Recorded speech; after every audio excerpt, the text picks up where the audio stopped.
Assalamu alaikum to all those who are watching me and listening me. This is Syed Mohammad Sibtain और मैं आपको review portal के book review series में welcome कहता हूँ। गुज़िश्ता हफ्ते की बात है, यानी पास्ट वीक, मैं अपने एक दोस्त के साथ पाकिस्तान की कंटेम्प्रेरी पॉलिटिकल सिचुएशन को डिस्कस कर रहा था। तो उसने मुझसे पूछा कि यार ये कहाँ लिखा हुआ है कि इलेक्शंस जो हैं इंटरिम गवर्नमेंट 90 डेज़ के अंदर अंदर ही करवाने की पाबंद है। देन आई टोल्ड हिम कि पाकिस्तान के कॉन्स्टिट्यूशन का आर्टिकल नंबर 224(2) यानी आर्टिकल 224 नंबर 2 इस चीज़ को इंश्योर करता है कि इंटरिम गवर्नमेंट अपना ओहदा संभालने के बाद 90 डेज़ के अंदर अंदर इस चीज़ की पाबंद हैं कि वो इलेक्शंस करवाएंगी। तो उसने मुझसे अगला सवाल ये किया कि यार हमें ये किस तरह पता चलेगा कि पाकिस्तान का कॉन्स्टिट्यूशन दरअसल कहता क्या है। तो मैंने उसे एक सादा सा जवाब दिया कि पाकिस्तान के कॉन्स्टिट्यूशन के बारे में हमें तब ही मालूम होगा जब हम पाकिस्तान के कॉन्स्टिट्यूशन को पढ़ेंगे। उसने मुझसे पूछा कि क्या आपने कभी ये कॉन्स्टिट्यूशन पढ़ा है, तो मैंने उसे जवाब दिया कि मैंने ये कॉन्स्टिट्यूशन कभी नहीं पढ़ा। So was the case with him, उसने भी ये कॉन्स्टिट्यूशन कभी नहीं पढ़ा था। And at that day I felt कि बीइंग अ पाकिस्तानी हमें ये कॉन्स्टिट्यूशन एक दफ़ा पढ़ के देखना चाहिए कि इस कॉन्स्टिट्यूशन में दरअसल लिखा हुआ क्या है। तो उसी दिन मैंने इस कॉन्स्टिट्यूशन को, द कॉन्स्टिट्यूशन ऑफ पाकिस्तान को पढ़ना शुरू किया। तो मैंने इसको एक इंतहाई मुख्तसर किताब पाया, यानी ये तकरीबन ऑलमोस्ट 190 सफ़ात पर मुश्तमिल एक किताब है और इसमें 280 आर्टिकल्स हैं। बज़ाहिर तो ये एक मुख्तसर किताब नज़र आती है, लेकिन ये किताब पाकिस्तान की रियासत को चलाने का एक ब्लूप्रिंट, एक फ्रेमवर्क पेश करती है कि जिस तरह रियासत पाकिस्तान को चलाया जाएगा उसका प्रॉपर तरीका बताती है। आज के इस बुक रिव्यू में हम आपके लिए कॉन्स्टिट्यूशन ऑफ पाकिस्तान का ही बुक रिव्यू करेंगे और हम आपको ये बताएंगे कि इस कॉन्स्टिट्यूशन में कौन कौन से सिग्निफिकेंट प्रोविजंस हैं और कौन कौन से इस कॉन्स्टिट्यूशन के की फीचर्स हैं। और इस वीडियो के एंड पर हम आपको ये भी बताएंगे कि वो कौन कौन से इम्पोर्टेंट आर्टिकल्स हैं जो हर पाकिस्तानी को लाजमन पता होने चाहिए। तो चलिए शुरू करते हैं आज की इस वीडियो को।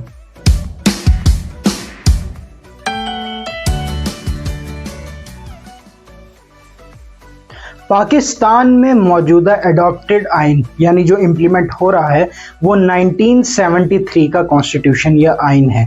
ये वही कॉन्स्टिट्यूशन है जो फॉल ऑफ ढाका यानी बांग्लादेश के मार्ज़े वजूद में आने के बाद जो असम्बली बनी थी, उस असम्बली ने इस आइन को फॉर्मुलेट किया था।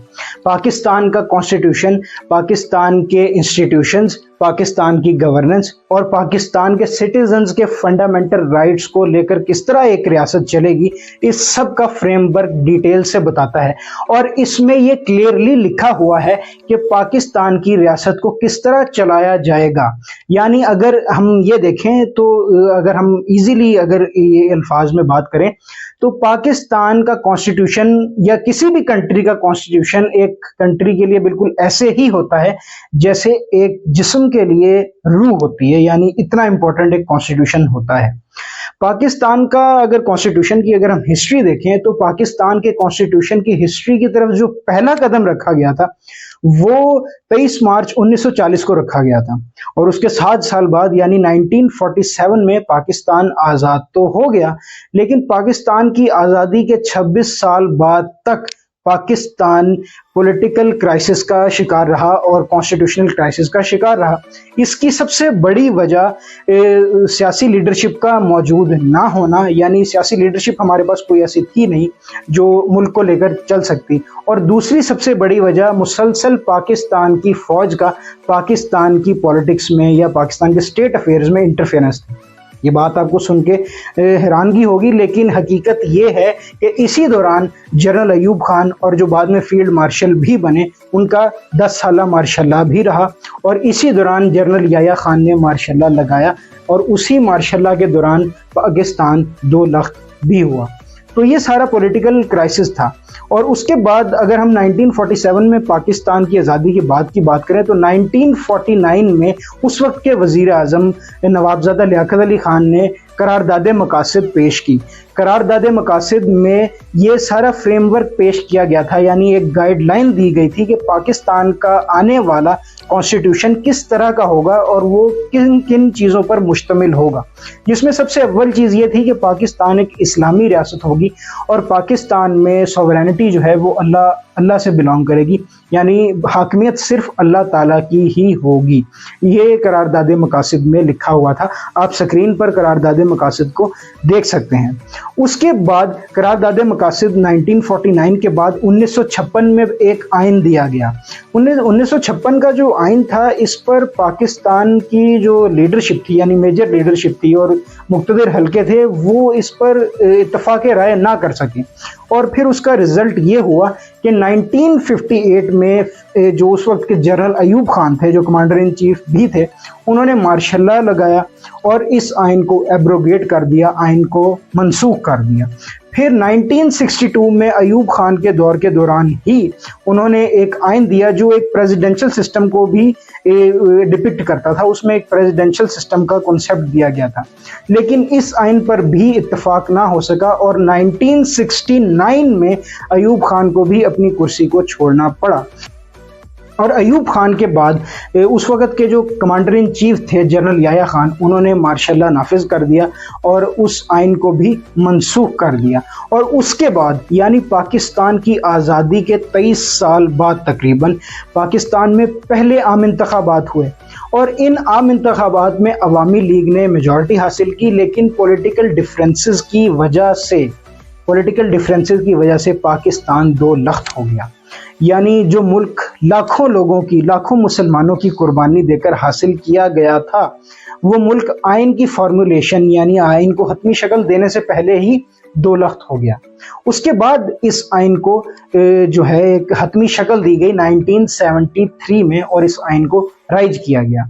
इस आइन की अगर हम बात करें तो पाकिस्तान का आइन इस्लाम, डेमोक्रेसी, फेडरलिज्म और पार्लियामेंट्री तर्ज की हुकूमत पर मबनी है, यानी इसको फॉर्मुलेट करने में इस आइन में लिखा हुआ है कि इस तरह पाकिस्तान की जो रिपब्लिक है वो चलाई जाएगी। ये आइन एक बेहतरीन आइन है, अगर हम इस आइन को पढ़ें और इस आइन को देखें और अगर इस आइन पर मिन्नोन अमल किया जाए तो पाकिस्तान बिलाशुबा एक बेहतरीन रियासत बन सकती है। आइए चलिए देखते हैं कि इस आइन के की फीचर्स कौन कौन से हैं। पाकिस्तान के कॉन्स्टिट्यूशन के की फीचर्स की बात की जाए तो सबसे पहला पोर्शन जो हमारे सामने आता है that is the preamble of Pakistan constitution. Pakistan के कॉन्स्टिट्यूशन का प्रीएम्बल ये क्लियरली स्टेट करता है कि sovereignty belongs to Allah almighty, यानी पाकिस्तान पर हाकमियत सिर्फ अल्लाह की ही होगी। और अगर इसको मैं आसान अल्फाज में आपको समझाऊं तो इसका मतलब ये है कि पाकिस्तान की अवाम जिन लोगों को मुंतखब करके मजलिस शूरा यानी पार्लियामेंट में भेजेगी, वो इस बात के पाबंद हैं कि वो तमाम कवानीन और आइनी लेजिस्लेशंस उसी मुताबिक करेंगे, यानी उन बाउंड्रीज के अंदर अंदर रहकर करेंगे जो बाउंड्रीज कुरान और सुन्नत में ड्रॉ कर दी हैं। ये इस प्रीएम्बल की या इस कॉन्स्टिट्यूशन की एक बड़ी बेहतरीन चीज़ है। उसके बाद preamble of Pakistan constitution states the goals and objectives of the state. उसमें ये प्रीएम्बल ये बताता है कि रियासत की जिम्मेदारी है इक्वालिटी को इंश्योर करना, रियासत की जिम्मेदारी है फंडामेंटल राइट्स देना और रियासत की जिम्मेदारी है कि किसी भी शख्स की ज़िंदगी की हिफाजत करना। ये सब कुछ इस प्रीएम्बल में लिखा है। तो ओवरऑल अगर हम इसको आसान अल्फाज में बयान करें तो हम यही कहेंगे कि रियासत को जिस तरह कॉन्स्टिट्यूशन डिफ़ाइन करता है वो इसी तरह कहता है कि रियासत एक सिटीज़न के लिए बिल्कुल ऐसे ही है जैसे एक बच्चे के लिए उसकी माँ होती है। आपको मेरी ये बात सुन के हो सकता है एक मुज़हका महसूस हो कि ये कैसी बात कर रहा है, तो अगर हम स्कैंडिनेवियन कंट्रीज़, यूरोपियन कंट्रीज़ या नॉर्थ अमेरिकन कंट्रीज़ की बात करें तो वहाँ पर रियासत अपना रोल ऐसे ही प्ले करती है। रियासत जो है वो कस्टोडियन है हर सिटीज़न की। हम अक्सर मिसालें देते हैं यूरोप की और अमेरिका की, वो हम इसीलिए देते हैं क्योंकि वहाँ पर कॉन्स्टिट्यूशनल सुप्रीमेसी राइज है, यानी वहाँ पर कॉन्स्टिट्यूशन पर मिनोअन अमल होता है और एक सिटीज़न की लाइफ और हर चीज़ की प्रोटेक्शन जो है वो रियासत करती है और उसके वेलफेयर के लिए काम रियासत करती है। और इसके बाद दूसरा जो की फीचर पाकिस्तान के कॉन्स्टिट्यूशन का है, जिसे डिटेल से पाकिस्तान के कॉन्स्टिट्यूशन में बताया गया है, वो fundamental rights of the citizens है। पाकिस्तान का आइन यानी पाकिस्तान का कॉन्स्टिट्यूशन पाकिस्तान के तमाम सिटीजन्स को फंडामेंटल राइट्स फ्राहम करता है। अगर हम फंडामेंटल राइट्स को मज़ीद डिटेल से देखें तो पाकिस्तान का कॉन्स्टिट्यूशन ये स्टेट करता है कि पाकिस्तान का हर शहरी आज़ाद है, पाकिस्तान के हर शहरी को फ्रीडम ऑफ स्पीच अलाउ है, यानी पाकिस्तान के हर शहरी का हक है कि वो अपनी आवाज़ उठा सके, एहतजाज कर सके within the limits as prescribed by the constitution and the law. उसके बाद पाकिस्तान का कॉन्स्टिट्यूशन ये स्टेट करता है कि रियासत की जिम्मेदारी है कि वो लोगों के जान और माल की हिफाजत करें। और अगर इधर मैं आपको मिसाल दूं कि एक पाकिस्तान का जो कॉन्स्टिट्यूशन है वो किस तरह एक शहरी को प्रोटेक्ट करता है, तो पाकिस्तान के कॉन्स्टिट्यूशन में ये लिखा है फंडामेंटल राइट्स के पोर्शन में कि अगर किसी शख्स के खिलाफ कोई चार्ज है यानी उसे गिरफ्तार करना है तो उसे बताए बगैर गिरफ्तार नहीं किया जा सकता। और दूसरा ये कि अगर किसी शख्स को यानी किसी पाकिस्तानी सिटीजन को गिरफ्तार कर लिया गया है तो उसको विद इन द 24 आवर्स किसी करीबी मजिस्ट्रेट के सामने पेश करना रियासत की जिम्मेदारी है, यानी लाजमन उसे मजिस्ट्रेट के सामने प्रोड्यूस करना होगा। तो इस तरह ओवरऑल फंडामेंटल राइट्स पाकिस्तान का कॉन्स्टिट्यूशन सिटीजन्स को देता है। और एक और मेजर चीज़ जो इन फंडामेंटल राइट्स में है वो ये है कि पाकिस्तान में तमाम लोग रहने वाले जो मुसलमान हैं वो अपनी रिलीजियस प्रैक्टिसेस को आराम सुकून से रियासत इस चीज़ की इजाज़त देती है कि प्रैक्टिस कर सकें। और दूसरी तरफ माइनॉरिटीज़ के राइट्स की भी प्रोटेक्शन जो है वो रियासत की जिम्मेदारी है। और उसके बाद जो अगला की फीचर हम आपको बताने वाले हैं पाकिस्तान के कॉन्स्टिट्यूशन का, दैट इज इस्लामिक प्रोविजन। और ये इस कॉन्स्टिट्यूशन की सबसे बेहतरीन चीज़ है। जी हाँ, पाकिस्तान का कॉन्स्टिट्यूशन स्टेट करता है कि पाकिस्तान एक रिपब्लिक होगी और पाकिस्तान एक इस्लामिक रिपब्लिक होगी और इसका नाम इस्लामिक रिपब्लिक ऑफ पाकिस्तान होगा। पाकिस्तान का रियासती मज़हब यानी जो मुमलिकती मज़हब है वो दीन इस्लाम ही होगा और कोई मज़हब नहीं होगा, यानी पाकिस्तान एक इस्लामिक मुल्क होगा। और इसके बाद पाकिस्तान में जितने भी अवामी नुमाइंदे हैं वो इस चीज़ के पाबंद हैं कि पाकिस्तान में तमाम वही लेजिस्लेशन हो जो इस्लाम ने प्रिस्क्राइब की हैं, कुरान और सुन्ना में लिखी हुई हैं। और उसके बाद रियासत की जिम्मेदारी है, यानी रियासत की ये जिम्मेदारी भी है कि इस मुल्क की हदूद में, इस मुल्क की टेरिटरी में कोई भी ऐसा काम सरअंजाम ना दिया जाए जो इस्लामी कवानीन और इस्लामी तालीमात के अगेंस्ट हो। ये एक की फीचर है पाकिस्तान के कॉन्स्टिट्यूशन के अंदर। अब उसके बाद हम अगले की फीचर की तरफ आते हैं, that is regarding the governance. Governance में आए तो हमारे पास पाकिस्तान की प्रीमियरशिप यानी जो प्राइम मिनिस्टर का ओहदा होता है, और उसके बाद नेशनल असम्बली और सारा जो सदर का इलेक्शन है और प्रोविंशियल गवर्नमेंट्स का सिस्टम है वो इसमें मौजूद है। इसमें ये आता है कि पाकिस्तान की प्रोविंशियल असम्बलीज़ में और पाकिस्तान की नेशनल असम्बली में जो अवामी नुमाइंदे हैं उन्हें अवाम सेलेक्ट करके भेजेगी। और प्रोविंशियल असम्बलीज़ और नेशनल असम्बली अपना कायदे अवान यानी प्राइम मिनिस्टर जिसे कहते हैं नेशनल असम्बली में और वज़ीर आला जिसे कहते हैं प्रोविंशियल असम्बली में, वो सिलेक्ट करेगी। तो वो मेजॉरिटी जो उधर मौजूद होगी उस ऐवान में उसके वोट से होगा। और अगर हम दूसरी तरफ बात करें कि पाकिस्तान में जो नेशनल असम्बली है, पाकिस्तान की जो पार्लियामेंट है वो बाई कैमरल है। बाई कैमरल इस सेंस में कि पाकिस्तान की पार्लियामेंट में दो हाउसेज हैं। सबसे पहला हाउस है सेनेट जिसको अपर हाउस कहा जाता है, और उसके बाद दूसरा हाउस है जिसको लोअर हाउस कहा जाता है जो पाकिस्तान की नेशनल असम्बली है। तो इस तरह पाकिस्तान का ये सारा सिस्टम जो है गवर्नमेंट का मौजूद है। और वज़ीर आज़म जो कायदे ऐवान होते हैं वो अपनी काबीना टेक्नोक्रेट्स और मेंबरान पार्लियामेंट यानी MNAs में से ही सिलेक्ट करके बनाते हैं, और वज़ीर आज़म ही हेड ऑफ द गवर्नमेंट होते हैं। दूसरी तरफ अगर हम आएँ तो हमारे पास सदर पाकिस्तान का ओहदा मौजूद है।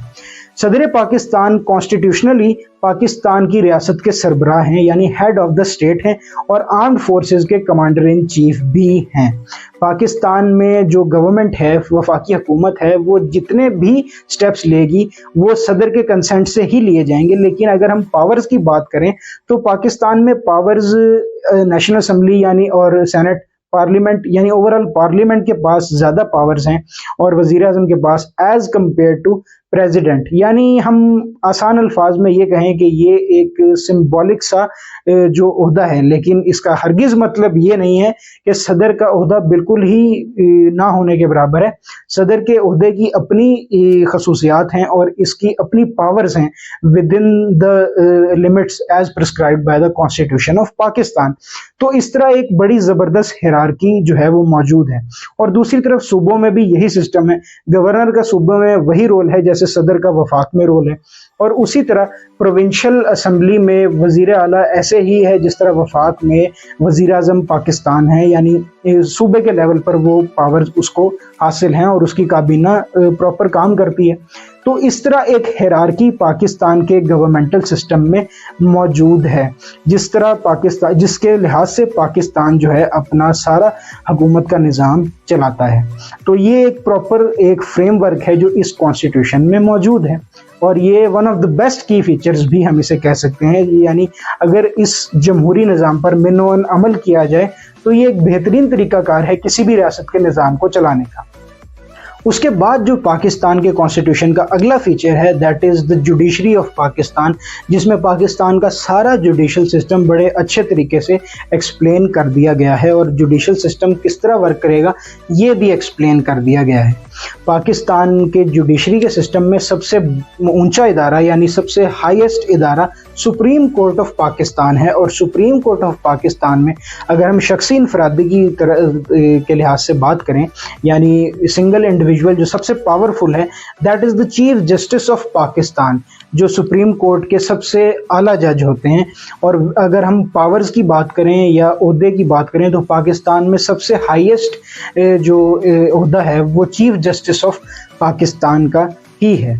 और उसके बाद जुडिशल कमीशन होता है जो जजेस की अपॉइंटमेंट्स करता है, और जजेस की तकर्री का सारा system judicial commission of Pakistan ही देखता है। पाकिस्तान के कॉन्स्टिट्यूशन में चंद सिग्निफिकेंट प्रोविजंस हैं जो इस कॉन्स्टिट्यूशन का हिस्सा हैं, हम इन्हें डिस्कस करते हैं। ये सिग्निफिकेंट प्रोविजंस पाकिस्तान के गवर्नेंस और लीगल फ्रेमवर्क को शेप देने में अहम किरदार अदा करती हैं। इसमें जो सबसे पहली सिग्निफिकेंट प्रोविज़न है वो करारदाद मकासद है, यानी जिसे हम ऑब्जेक्टिव रेजोल्यूशन कहते हैं, और ये 1949 में अडॉप्ट की गई थी। और इसमें ये क्लियरली बताया गया है, यानी इसमें ही डिफ़ाइन किया गया था कि पाकिस्तान का कॉन्स्टिट्यूशन किस तरह का होगा। और जब भी कॉन्स्टिट्यूशन में कोई अमेंडमेंट की जाती है या कुछ भी चेंजिंग की जाती है तो ऑब्जेक्टिव रेजोल्यूशन को भी मलहूज़ खातिर रखा जाता है, यानी उसमें जो गाइडलाइंस प्रोवाइड की गई हैं उसके मुताबिक ही सारा सिस्टम जो है वो लेके चला जाता है। और अमेंडमेंट से अगर हम चलें तो सेकंड प्रोविजंस जो सिग्निफिकेंट प्रोविजंस में आती है वो अमेंडमेंट्स ही हैं। पाकिस्तान के कॉन्स्टिट्यूशन को 1973 से लेके अब तक टोटल 26 टाइम्स यानी 26 दफ़ा ज़रूरत के मुताबिक अमेंड किया जाता रहा है। और इसमें सिग्निफिकेंट जो अमेंडमेंट्स हैं उनका हम आपको बताते हैं। उसमें सबसे पहली अमेंडमेंट जो है वो 18वीं तरमीम है, जिसे 18th अमेंडमेंट भी कहा जाता है। ये अमेंडमेंट प्रोविंसेस को एक सतह पर ऑटोनॉमी फराहम करती है, जिससे एक वफाक और प्रोविंशियल गवर्नमेंट्स में एक हिरार्की का जो सिस्टम है वो मुतारिफ होता है, यानी पावर जो हैं वो सूबों तक डिवाइड हो गई हैं। इससे ये होता है कि लोकल लेवल पर जो लोगों की खिदमत है वो करना ज़्यादा आसान है, यानी लोकल गवर्नेंस ज़्यादा आसान हो जाती है। इसी वजह से 18वीं तरमीम को किया गया था। और उसके बाद जो नेक्स्ट तरमीम हमें मिलती है वो 19th अमेंडमेंट है, यानी 19वीं तरमीम है, जिसमें सदर की पावर्स को लिमिट कर दिया गया था। और इसके साथ ही जो अगली प्रोविज़न सिग्निफिकेंट प्रोविजंस में से पाकिस्तान के कॉन्स्टिट्यूशन में मौजूद है वो यही 18वीं तरमीम से रिलेटेड जो हम आपको बता चुके हैं, वो प्रोविंशियल ऑटोनॉमी की है। और अगर हम आगे जाएँ तो फिर ये कॉन्स्टिट्यूशन ये कहता है कि एक नेशनल फाइनेंस कमीशन भी बनाया जाए, यानी नेशनल फाइनेंस कमीशन की मौजूदगी रियासत में ज़रूरी है। अब नेशनल फाइनेंस कमीशन का मकसद क्या है, यानी ये काम क्या करता है? नेशनल फाइनेंस कमीशन जो है ये सूबों और वफाक में फ़ंड्स की जो डिवीज़न है, यानी जो सारा बजट डिवाइड करता है, वो यही नेशनल फाइनेंस कमीशन करता है। तो ये सारी जो नेशनल फाइनेंस कमीशन तक और starting from the objectives resolution, ये सिग्निफिकेंट प्रोविजंस हैं जो 1973 के कॉन्स्टिट्यूशन का हिस्सा हैं। तो इस तरह हमने पाकिस्तान का कॉन्स्टिट्यूशन आपके लिए आसान कर दिया, समझने के लिए आसान कर दिया। अब अगर आप इस कॉन्स्टिट्यूशन को पढ़ेंगे तो ये कॉन्स्टिट्यूशन आपके लिए समझने में इंतहाई आसान होगा, क्योंकि आप इस रिव्यू को देखकर जब कॉन्स्टिट्यूशन पढ़ेंगे तो आपको एक जनरल आइडिया होगा कि how the constitution is स्टेटिंग various things about the working of the state. तो अब हम आपको अपनी वीडियो के आखिरी हिस्से की तरफ लेके जाते हैं, जो हमने आपको वीडियो के शुरू में बताया था कि हम आपको वो इम्पॉर्टेंट आर्टिकल्स जो आइन का यानी कॉन्स्टिट्यूशन का हिस्सा हैं और हर आम पाकिस्तानी शहरी को मालूम होने चाहिए, वो आर्टिकल्स बताएंगे। तो चलिए चलते हैं इन आर्टिकल्स को समझने के। अब अगर हम आर्टिकल्स की तरफ आएँ तो सबसे पहला इम्पॉर्टेंट आर्टिकल जो हर पाकिस्तानी शहरी को पता होना चाहिए, वो पाकिस्तान के कॉन्स्टिट्यूशन का आर्टिकल नंबर 1 है। पाकिस्तान के कॉन्स्टिट्यूशन का आर्टिकल नंबर 1 पाकिस्तान की हदूद यानी पाकिस्तान की टेरिटरी को डिफ़ाइन करता है, जो तमाम चारों सूबों और फेडरल कैपिटल यानी इस्लामाबाद कैपिटल टेरिटरी के बारे में तमाम चीज़ों को कवर करके बताता है कि ये पाकिस्तान की टेरिटरी है, जिसमें ट्राइबल एरियाज़, गिलगित बल्तिस्तान और आज़ाद जम्मू एंड कश्मीर भी शामिल हैं। लेकिन these all are the autonomous regions, यानी यहाँ पर आज़ाद हुकूमतें मौजूद हैं। और उसके बाद हमारे पास जो सबसे इम्पॉर्टेंट आर्टिकल आता है, जो हर पाकिस्तानी शहरी को पता होना चाहिए, वो आर्टिकल नंबर 6 है। जी हाँ, आर्टिकल 6, और ये काफ़ी मशहूर भी है। आर्टिकल 6 यानी आर्टिकल 6 ये स्टेट करता है कि कोई भी ऐसा शख्स जो पाकिस्तान के कॉन्स्टिट्यूशन की तौहीन करेगा या पाकिस्तान के कॉन्स्टिट्यूशन के काम करने के रास्ते में रुकावट बनेगा या ज़ोरे बाजू यानी ताकत से पाकिस्तान के कॉन्स्टिट्यूशन को एब्रोगेट करेगा, वो संगीन गद्दारी का मुर्तकिब होगा। अब संगीन गद्दारी किस तरह होती है, ये आप अगर हिस्ट्री ऑफ पाकिस्तान को जानते हैं तो आपको बड़े अच्छी तरह मालूम होगा कि आर्टिकल 6 किस किस मकाम पर लागू होता है, यानी आर्टिकल 6 कब कब लागू करना चाहिए और कब कब जो कॉन्स्टिट्यूशन है उसको एब्रोगेट किया जाता रहा है। तो इसी मकाम पर जो है आर्टिकल 6 की प्रोविज़न इस कॉन्स्टिट्यूशन में मौजूद है और इसी सिलसिले में आर्टिकल 6 अपना वर्क करता है। फिर उसके बाद जो सबसे अहम आर्टिकल इस कॉन्स्टिट्यूशन में मौजूद है वो आर्टिकल नंबर 8 है, जो कॉन्स्टिट्यूशन की सुप्रीमेसी को एस्टेब्लिश करने की बात करता है। और उसके बाद जो अगला आर्टिकल इस कॉन्स्टिट्यूशन में मौजूद है वो आर्टिकल नंबर 11 है।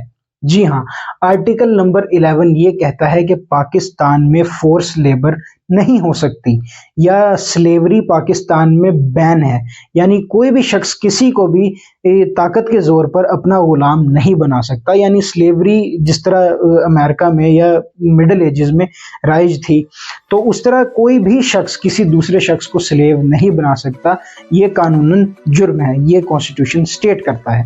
उसके बाद जो अगला आर्टिकल हमारे पास आता है वो आर्टिकल नंबर 14 है, और आर्टिकल नंबर 14 जो है वो एक आम शहरी की ज़ात को प्रोटेक्ट करता है, and it protects the sanctity of an individual.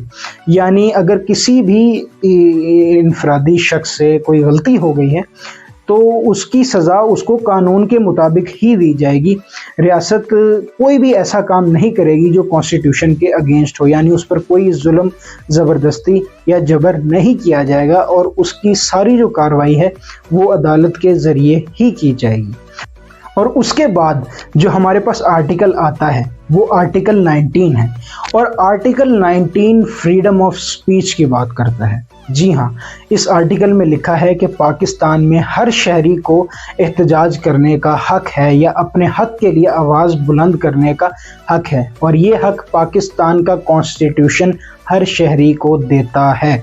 और पाकिस्तान के हर शहरी की जिम्मेदारी है कि वो तमाम मॉरल लिमिट्स और तमाम वो हदूद जो इस्लाम और रियासत उसके ऊपर लागू करती है उसके के अंदर अंदर रहते हुए अपना एहतजाज रिकॉर्ड करवाए। और अगर इस तरह वो अपना एहतजाज रिकॉर्ड करवा रहा है और रियासत उस पर जुल्म करती है या ज़बरदस्ती उसे इस एहतजाज करने से रोकती है, तो गोया रियासत जो है वो इस कॉन्स्टिट्यूशन को एब्रोगेट कर रही है। और उसके बाद जो हमारे पास ज़बरदस्त आर्टिकल आता है, यानी जो काफ़ी अच्छा आर्टिकल है, that is the article number 25। और आर्टिकल नंबर 25 ये कहता है कि पाकिस्तान के तमाम शहरी इक्वल हैं, यानी पाकिस्तान में किसी शहरी को किसी दूसरे शहरी पर कोई फौकियत हासिल नहीं है और डिस्क्रिमिनेशन का पाकिस्तानी माशरे में कोई कॉन्सेप्ट नहीं है, ये हमारा कॉन्स्टिट्यूशन कहता है। तो दोस्तों, अब हमने आपको पाकिस्तान के कॉन्स्टिट्यूशन के तमाम इम्पॉर्टेंट आर्टिकल्स बता दिए। पाकिस्तान का कॉन्स्टिट्यूशन ओवरऑल अगर हम देखें, आपने भी सुना, मैंने भी रिव्यू किया और मैंने पढ़ा, तो हम ये देखते हैं कि ये एक बेहतरीन कॉन्स्टिट्यूशन है और एक रियासत को चलाने के लिए और एक रियासत के अमूर को चलाने के लिए और उसकी गवर्नेंस के लिए ये एक बेहतरीन किताब है। यानी इसमें जो प्रोविजंस हैं वो बिल्कुल ज़बरदस्त हैं। और अगर पाकिस्तान इस कॉन्स्टिट्यूशन की सुप्रीमेसी को हमेशा साथ साथ लेकर चले, यानी पाकिस्तान के तमाम इदारे, पाकिस्तान की सूबाई और वफाकी हुकूमतें इस बात को इंश्योर करें और पाकिस्तान की रियासत इस बात को इंश्योर करे कि इस कॉन्स्टिट्यूशन से ऊपर कोई नहीं है और इस कॉन्स्टिट्यूशन की सुप्रीमेसी जो है वो लाजिम है, तो Pakistan would be one of the greatest Nations in the world in future, इंशाल्लाह। तो इस तरह हमें ये पता चलता है कि किसी भी कंट्री के लिए कॉन्स्टिट्यूशन की क्या अहमियत होती है। जैसे मैंने आपको वीडियो के स्टार्ट में बताया था कि एक कंट्री के लिए कॉन्स्टिट्यूशन बिल्कुल ऐसा ही है जैसे इंसानी जिस्म के लिए रूह। तो ये था हमारी आज की वीडियो और ये था आज का बुक रिव्यू, यानी वो बुक जो हर पाकिस्तानी को पढ़नी चाहिए, द कॉन्स्टिट्यूशन ऑफ पाकिस्तान। उसे हमने रिव्यू किया और मैं उम्मीद करता हूं कि आपने इस बुक रिव्यू से ज़रूर कुछ ना कुछ सीखा होगा और ज़रूर आपकी नॉलेज में इजाफा हुआ होगा और आपको पता चला होगा कि दरअसल कॉन्स्टिट्यूशन ऑफ पाकिस्तान आपको क्या राइट्स देता है। और इसके साथ ही हमारी आज की वीडियो एंड होती है और मैं उम्मीद करता हूं कि आपने इस पूरी वीडियो को देखने के बाद ज़रूर कुछ ना कुछ सीखा होगा। तो मिलते हैं आपसे नेक्स्ट वीक। तब तक अपना बहुत सारा ख्याल रखिए और स्पेशली अपने पेरेंट्स का बहुत ज़्यादा ख्याल रखिए। अल्लाह हाफ़िज़।